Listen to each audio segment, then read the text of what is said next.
JK Texas prend livraison de machines pour la chaîne d'assemblage de Cybertruck. Alors il y a des images, des vidéos, voyons. Tesla continue d'intensifier ses efforts pour mettre autant de Cybertruck que possible sur les routes.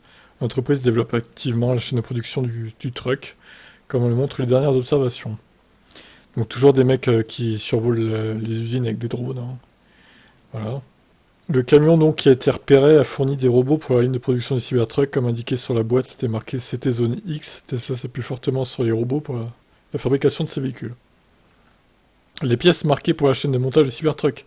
5 Cybertrucks sur place aujourd'hui, 3 au centre de crash test et 2 dans le lot sortant.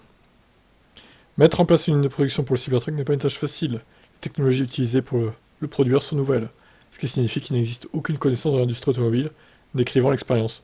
Ça signifie que Tesla doit traverser seul le processus le plus difficile, ce qui demande beaucoup d'efforts et de temps.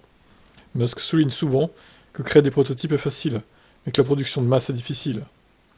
À l'heure actuelle, Tesla traverse l'étape la plus difficile afin de changer pour toujours l'industrie automobile. L'entreprise produit déjà des Cybertrucks chez Giga Texas, mais on ne sait toujours pas si l'un d'entre eux est adapté à la livraison aux clients. Il est prévu que les premières livraisons puissent avoir lieu au troisième trimestre 2023, mais certains retards sont possibles. Ah bah oui, là, clairement on est en retard. Hein. On arrive à la fin du troisième trimestre les gars quand même. Hein. Fin septembre c'est la fin du troisième trimestre, donc même si ça peut frustrer certains clients, il est important de se rappeler qu'il est préférable d'acquérir un véhicule de qualité plus tard qu'un véhicule construit à la hâte, le plus rapidement possible. Certes.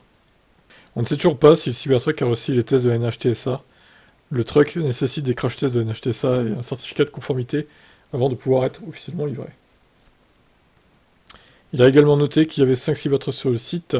Lundi, 2 d'entre eux se trouvaient sur le parking et 3 sur le site des crash tests. Ça indique que de nouveaux Cybertrucks sortent chaque jour de la chaîne de production de Giga Texas. Ils sortent de la chaîne de production pour être détruits juste après pour les crash tests du coup. C'est moche, mais bon, c'est nécessaire. Hein. Et c'est pareil pour toutes les voitures du monde de l'automobile. Allez, je vous laisse commenter.